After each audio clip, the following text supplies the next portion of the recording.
it all started with broccoli. Please welcome Sarah.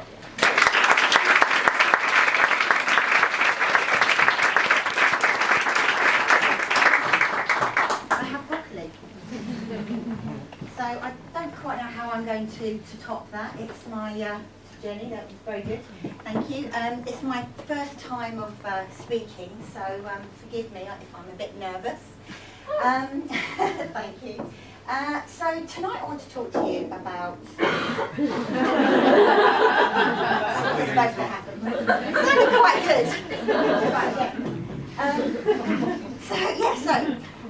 Tonight I'm going to talk to you about how you can, I've forgotten my beginning, so bear with me, how you can just make a go of anything and build your own future. And you might be wondering why I'm standing here with broccoli. Well, I'm going to explain that, but first of all I want to ask you a question. So, show of hands, has anyone got children here in the audience? Okay, brilliant. So that's about half of you, so you'll know where I'm coming from. But for the other guys who haven't got kids yet, or don't want them, let's set the scene for you. So, you have a little baby, they're about 6 months old. I'm going to put that down. And they're about this big. And they are not really moving much, they can't walk, but what they can do is they can actually sit up straight. And that means that what you can do is you can actually start to wean them. You can take them from milk, obviously, to solid foods. And what you do is you start them off on this yucky sort of stuff called baby rice. And you spoon it in and it's all going well. So you obviously remember it fondly. And then you might want to sort of try something like a yogurt. So you introduce the yogurt and the baby's thinking, oh, this is quite nice, and they're taking it down. And it's nice and sweet and fruity, and you think, yeah, this is going really well. You know, the baby and me, we can do this weaning thing. Go brilliantly. But then you introduce the green stuff, and it kind of goes a bit downhill, because I don't know whether you've tried to wean a baby, it's not always easy, and broccoli on its own is pretty disgusting. So the baby starts making all these horrible faces and they start spitting it out, and you think, oh gosh, you know, how am I going to, you know, go forward with this? But you don't give up. And what you do is you carry on, and just, you know, one of the key things here is that you don't give them the whole head of broccoli, obviously. It's quite a lot of broccoli for a baby. And I actually worked it out, and a head of broccoli that size is about a third of the size of a 6-month-old baby. So that's quite a lot of broccoli. So what you do is you keep going, you keep introducing it slowly but surely, and I hope this will work, you can hear it if I haven't got a mic. No. That sounded good. So you break it down, and in fact what you do is you break it down into a really small, obviously, spoonful of broccoli, and it becomes easier. And what happens is you just keep moving forward, and it's the same in business. What you need to do if you're stuck with something is you need to just break things down and keep moving forward and realise that, you know, you can do this with the small, consistent actions. And it's the same in business, as I say, and you may have some false starts. We probably all had them, I know I have. And we've all got a history, but it's what you choose to do and how you go forward. So my history is I started working in sales, in retail, and then I went on to work for a company called Bupa, and we started cold calling. That was quite tough. And then I worked in publishing, and then I went on to radio sales, and I worked in a place called Peterborough, and I was selling radio airtime. That's a small piece of broccoli. And I loved it. It was great, and I thought I found my niche here. I love selling, and I love, you know, helping clients. And I then moved to London, aged 25, and I worked for Capital Radio, which was brilliant. I loved it. We had a really great time. It was the 90s, there was a lot of corporate entertainment going on. And it was a good time. We had a lot of jollies, a lot of free concerts, and everything was really good. And so my 20s and my early 30s, I thought, yeah, life's good. And then at the beginning of 2001, age 33, I found myself suddenly very single. And it was a shock. And so I kind of thought, right, okay, I'm 33, I haven't got a partner anymore. Am I ever going to have children, or have I missed this boat? And to be honest, I was a bit of a mess for a while, and I wasn't in a good place. I was quite sad, but you have to carry on. So I put one foot in front of the other, and I carried on, carried on working, and slowly but surely I got my confidence back. And with those small, consistent actions again, it took me to a better place. And as Jenny said earlier, we can choose where we want our head to be. And I was in a better place. So, a year or so later, I'm in a bar, I see this guy, and I think, oh, he looks nice. So, we start chatting, and the rest is history, as they say. He's now my husband, and a bit younger than me, but half of the girls. But I've lost my thread now. Yeah. So about a year or so later, we weren't married then, but I had my son, age 36. And I was delighted, and I thought, yeah, great. I'm a mum. It's brilliant.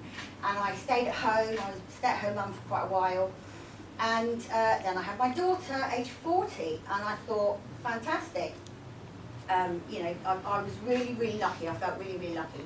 And actually, my husband already had a daughter when we met. So there was the three of us, the 3 children and 5 of us in the family, and all the kids got on really well, and everything was great. I'm going to have a little drink of water, sorry. And it's fizzy, so.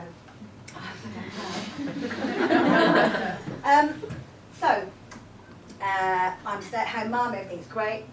And my youngest starts school, and then I start to get a bit bored. So I looked for a little part-time job locally. I don't know if there's any mums here who have been through that cycle of having children, wanting to get back to work, can't find any decent part-time work. It's either local and it's not very good, or it's in the city or whatever, and it's long commute. And it doesn't really work very well. So I got a little part-time job, and I carried on. And another couple of years went by, and I thought, yeah, I want to do something. I want to do something for me now. This is my time. So my husband and I talked about getting an au pair, and I was really looking forward to this. This is my time, and I'm going to do a really good job again. I'm going to get back into it. The last marketing job I had, I was a director. I was sitting on the board, and now I'm filling in forms for this little local company. So that was all looking really good. And I remember I had both children in the bath together.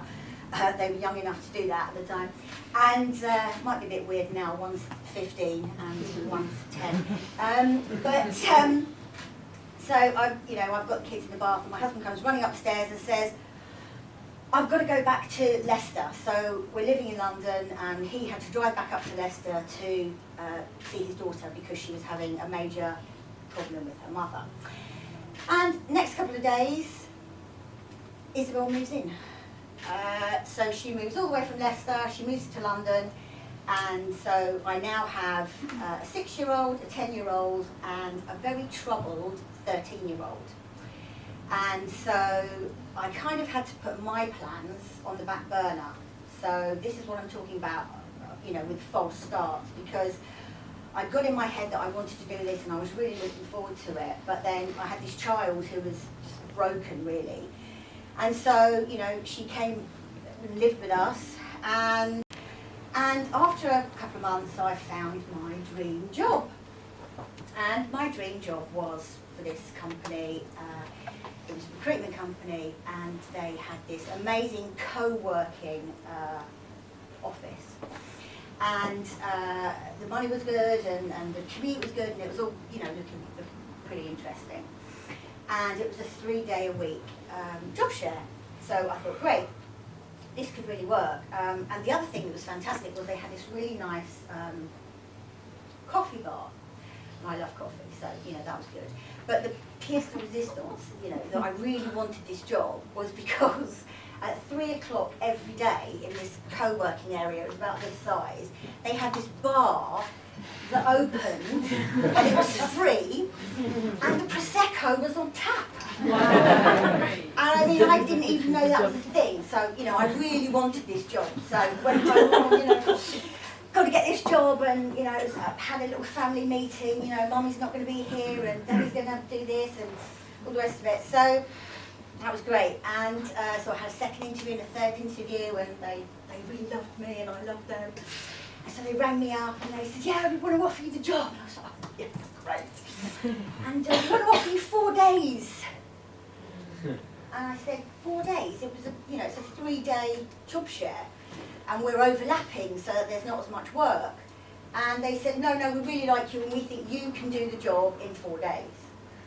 And so, I had to go and talk to the husband and friends and get people's advice, and they said, well, my friend said, what they want you to do is they want you to do a 5-day-a-week job in 4 days. So, unfortunately, I just thought, I can't do this, because there will be no time to do anything, and I'll be chasing my tail, and the kids won't see me, and I'll be a basket case. So I had to turn it down. I had to turn down my dream job with the Prosecco on tap. And I was pretty gutted, to be honest. And they were upset as well, and tried to convince me, but I thought, no, can't do it. So I went away, licked my wounds, sat there moaning to all my friends, and they just said to me, why don't you run your own business? I'm sure you'd be really good at it. And I was like, can I? Shall I? And then you've got your mindset monkey sitting on your shoulder saying, well, you're not really that good, and you don't know this, and you don't know that, and you've never run a business before on your own, and, so I was umming and ahhing. And so I was looking at my CV, and I'm not going to run through my whole CV, don't I? I was looking at my CV, and these things started jumping out at me. And I had these skills. I was quickly promoted. I'd been doing cold calling. I had devised these amazing campaigns for my clients. And I had formulated strategies, and all these things were jumping off the page, and I realised that I actually had a lot of skills. And I did some research, and I decided where I was going to pitch my business, because having had another false start with the job, I thought, I can either sit back and just, do nothing, or I can go for it myself. So that's what I did. And age 50, I launched my business. That was this time last year. And I launched my website in April, and I'm helping other mums like myself to get back into business, to help them with their mindset and their marketing.